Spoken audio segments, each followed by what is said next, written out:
साहिल की बात सुनकर सोहन ने मुस्कुराते हुए हाँ में सिर हिलाया। साहिल काफी ज्यादा एक्साइटेड हो गया। मिस्टर सोहन बिश ने उसकी तरफ देखते हुए कहा, साहिल बेटा, तुम बस रुको, थोड़ा सा वेट करो और फिर देखना मैं उस मिहिर के साथ क्या करता हूँ। उसकी लाइफ इतनी आसान नहीं है जितनी वो सबको दिखाता है। इतना बोलकर सोहन चुप हो गया। वहीं साहिल को अपने डैड का प्लान जानने की एक्साइटमेंट और ज्यादा बढ़ गई और उसने सोहन के बिल्कुल करीब आकर उनका हाथ पकड़ते हुए कहा, डैड डैड प्लीज बताइए ना आप क्या करने वाले हैं और आपके दिमाग में ऐसा कौन सा प्लान चल रहा है? क्या सच में आपके इस प्लान से मिहिर को कोई फर्क पड़ेगा? प्लीज आप मुझे अपना पूरा प्लान बताइए ना कि आप क्या करने वाले हैं। साहिल को इतना ज्यादा एक्साइटेड होते देखकर सोहन ने कहा, वेन्यू ग्रुप के पास एक सिक्योरिटी गार्ड था जिसे कुछ दिन पहले मिहिर ने वेन्यू ग्रुप से निकाल दिया। तो हो सकता है अब वो सिक्योरिटी गार्ड हमारे कुछ काम आ सके और मैं उसे ढूंढ कर इस बार कुछ बड़ा करूंगा। तुम जानते हो ना मैं किसकी बात कर रहा हूँ और अब हमें क्या करना है? सोहन की पूरी बात सुनकर साहिल ने हाँ में सिर हिलाया। साहिल को हाँ में सिर हिलाते देखकर सोहन ने कहा, तो फिर अब तुम मुझे बताओ तुम वहाँ जाकर ये काम कर पाओगे या नहीं? अभी मुझे बता दो, क्योंकि अगर तुम ये काम ना कर पाओ तो मैं अपने किसी आदमी को भी भेजकर ये काम करवा सकता हूँ। साहिल ने अपने डैड की बात सुनकर हाँ में सिर हिलाते हुए कहा, आप ये काम मुझ पर छोड़ दीजिए डैड, मैं ये काम करवा सकता हूँ। आपको किसी दूसरे को ये काम सौंपने की जरूरत नहीं है। मैं कुछ दिनों के लिए खुद पर्सनली मुंबई जाऊंगा और इस काम को अंजाम देकर ही वापस आऊंगा। और वैसे भी इस बार मैं उस मिहिर से हार मानने वाला नहीं हूँ, क्योंकि मैं उससे कम नहीं हूँ बल्कि मैं उससे बड़ा हूँ और इस बार मैं उसे सबक सिखा कर ही रहूंगा।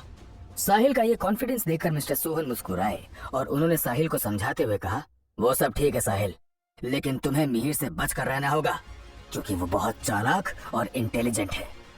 अपने डैड के मुंह से मिहिर की तारीफ सुनकर साहिल को बहुत गुस्सा आ गया और उसने अपने डैड की तरफ देखकर कड़वाहट से कहा, डैड प्लीज प्लीज आप मेरे सामने उस मिहिर की तारीफ बिल्कुल मत कीजिए। वैसे भी वो मिहिर कोई एलियन नहीं है, उसके भी मेरी तरह दो हाथ और दो पैर हैं। कुछ दिनों बाद वेन्यू ग्रुप की वीकली होने वाली मीटिंग में मिहिर अपने सभी मैनेजर्स के साथ बैठा हुआ है और ईस्ट रिवर ट्रेडिंग कंपनी की मीटिंग से लौट कर आने के बाद उसकी ये पहली मीटिंग है। वेन्यू ग्रुप की इस वीकली मीटिंग में काव्या, निखिल, अमृता, कल्पना मिहिर के साथ बैठे हुए हैं। निखिल, धरा, काव्या तीनों ही एक हफ्ते की रिपोर्ट मिहिर को दे रही हैं और मिहिर बड़ी ही शांति से उन सभी की बातें सुन रहा है। तभी अचानक से उनकी बात के बीच में ही किसी ने दरवाजे को धक्का दे दिया और इससे पहले कि काव्या या अमृता में से कोई कुछ बोल पाता, दरवाजा खुला और अंदर की तरफ भागते हुए काव्या का असिस्टेंट छोटू आया और उसने इतनी तेजी से दरवाजे को धक्का देकर खोला कि वो लड़खड़ाता हुआ अंदर की तरफ गिरता गिरता बचा। काव्या और मिहिर के सामने आकर उसने खुद को संभाला और सीधा खड़ा होते हुए रुक गया। काव्या ने उसे इस तरह हड़बड़ाकर जब अंदर आते हुए देखा तो वो उसे घूर कर देखते हुए बोली, मैंने तुमसे कितनी बार कहा है कि नॉक करके आया करो, लेकिन तुम्हें तो जैसे रूल्स मानने ही नहीं है ना? काव्या का वो असिस्टेंट अभी तो कुछ महीने पहले ही वेन्यू ग्रुप में आया है और इन 2 महीनों में उसने किसी भी रूल्स को फॉलो नहीं किया। वो हर चीज ऐसे ही हड़बड़ी में करता है, इसलिए काव्या उसे बहुत डांटती भी है, लेकिन फिर भी वो अपनी आदत से बाज नहीं आता। अपनी गलती देखकर काव्या के असिस्टेंट ने जल्दी से अपना सिर नीचे झुकाया और सॉरी बोलते हुए कहा, I am so sorry Kavya ma'am, मुझे पता नहीं था कि यहाँ पर कोई मीटिंग चल रही है, लेकिन हमारे ऑफिस के बाहर गाँव के आसपास के लोग, अब मेरा मतलब है कि ओल्ड सिटी के सभी लोग आकर बहुत शोर मचा रहे हैं। इतना बोलते हुए वो पूरी तरह से हाँफ रहा है क्योंकि वो दौड़ते हुए केबिन के अंदर आया है। उसे इस तरह हाफते देखकर मिहिर ने उसे पानी का गिलास दिया और उसे शांत करवाते हुए कहा, तुम इतनी हड़बड़ी में क्यों हो और इस तरह हाफ क्यों रहे हो? पहले 1 मिनट रुको, सांस लो और फिर आराम से हमें बताओ कि क्या प्रॉब्लम है। मिहिर के हाथ से उसने तुरंत पानी लिया और जल्दी जल्दी करके उसने आधा गिलास पानी का एक सांस में ही पी लिया और एक गहरी सांस लेते हुए मिहिर की तरफ देखकर कहा,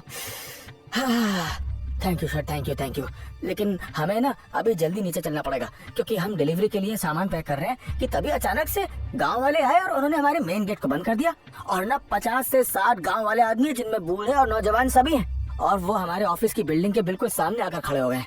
उन्होंने बाहर जाने वाले डिलीवरी ट्रक को रोक दिया है। पता नहीं वो ऐसा क्यों कर रहे हैं, लेकिन बाहर की सिचुएशन बहुत ज्यादा खराब है सर।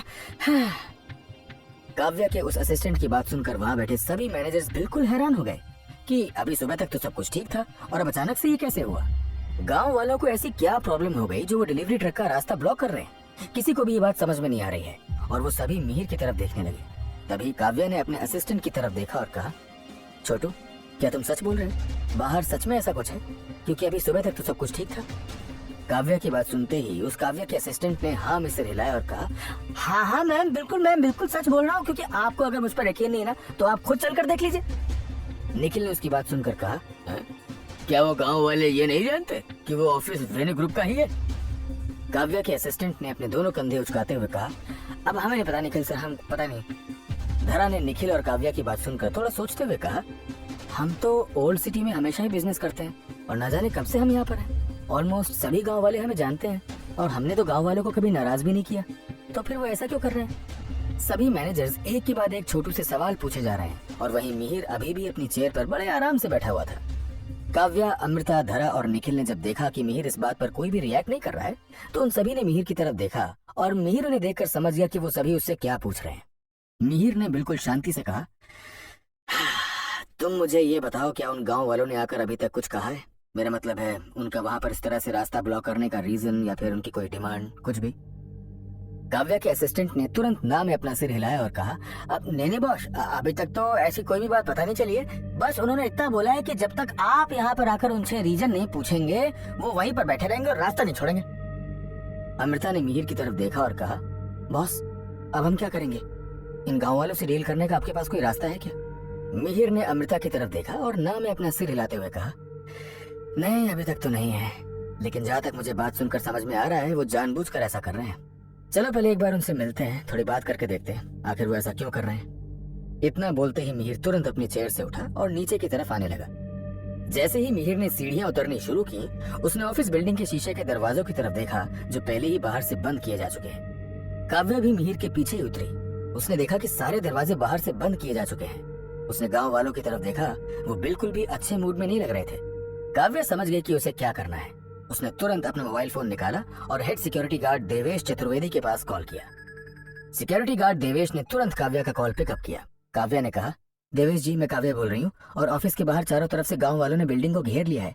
आप जल्दी अपने स्पेशल सिक्योरिटी गार्ड्स को लेकर यहाँ पर आइए और सिचुएशन को हैंडल करने की कोशिश करिए। बस यहाँ पहुंचकर आप उन गाँव वालों पर नजर रखिएगा। उन्हें कुछ भी करने या धमकाने की जरूरत नहीं है। सिचुएशन हमारे हाथ से निकलनी नहीं चाहिए। काव्या की बात सुनकर देवेश ने कहा, काव्या मैम, मुझे पहले ही खबर मिल चुकी है और मैं बस वहाँ पहुँचने ही वाला हूँ। आप बिल्कुल परेशान मत होइए, मैं 5 मिनट में वहाँ पहुँच रहा हूँ। इतना बोलकर मिस्टर देवेश ने फोन रखा और दौड़ते हुए वो सीधे वेनी ग्रुप की ऑफिस की तरफ आने लगे। मिहिर ने काव्या और देवेश की बात सुनी और उसने काव्या की तरफ देखकर अपनी पलकें झपकाई और तेजी से सीढ़ियां उतरता हुआ मिहिर उन सभी गाँव वालों के सामने आकर सबसे पहले खड़ा हो गया और उन सभी को अपनी पहचान बताते हुए उसने कहा, आप सभी को नमस्कार। मैं मिहिर बिष्ट हूँ, वेन्यू ग्रुप का बॉस, और मैं आप लोगों से बात करने के लिए आया हूँ। आखिर आप लोगों ने इस तरह से वेन्यू ग्रुप को घेर कर क्यों रखा है? अगर आप लोगों को कुछ चाहिए तो मुझसे बताइए, लेकिन इस तरह से दरवाजा बंद करना और हमारे ट्रकों को ब्लॉक करना, ये कैसी बात हुई भला? मिहिर जैसे ही ये बात बोलकर चुप हुआ, वहाँ बैठे उन सभी गाँव वालों में से एक गाँव वाले ने कहा, चाहे कुछ भी हो जाए भाइयों, दरवाजा मत खोलना, क्योंकि दरवाजा खोलते ही ये लोग हमें यहाँ से भगा देंगे।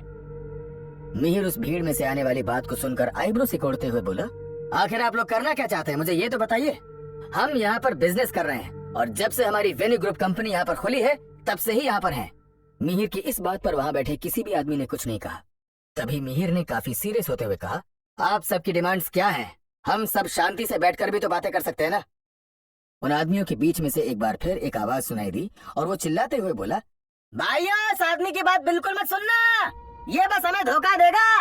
वो देखो, इसके सिक्योरिटी गार्ड्स यहाँ पहुँच गए हैं और अभी हमें मार पीट कर यहाँ से हटाने की कोशिश करेंगे और ये लोग बात करते हैं ईमानदारी की, है? जैसे ही उन सभी गांव वालों ने सिक्योरिटी गार्ड्स को देखा, वो सभी वेन्यू ग्रुप से कंपनसेशन मांगने के लिए चिल्लाने लगे। उन सभी लोगों को इस तरह से शोर मचाते देखकर मिहिर बिल्कुल हैरान रह गया। वो समझ ही नहीं पा रहा था कि आखिर ये लोग यहाँ पर बैठे क्यों हैं और ये लोग किस तरह की कॉम्पनसेशन की मांग कर रहे हैं, क्योंकि मिहिर को जहाँ तक पता है कि वो गांव वालों को उनका पैसा पहले ही दे चुका है। किसी के ऊपर भी कोई बकाया पैसा नहीं है। काव्या, अमृता, निखिल और धरा भी उनकी बातें सुनकर एक दूसरे का मुंह देखने लगी।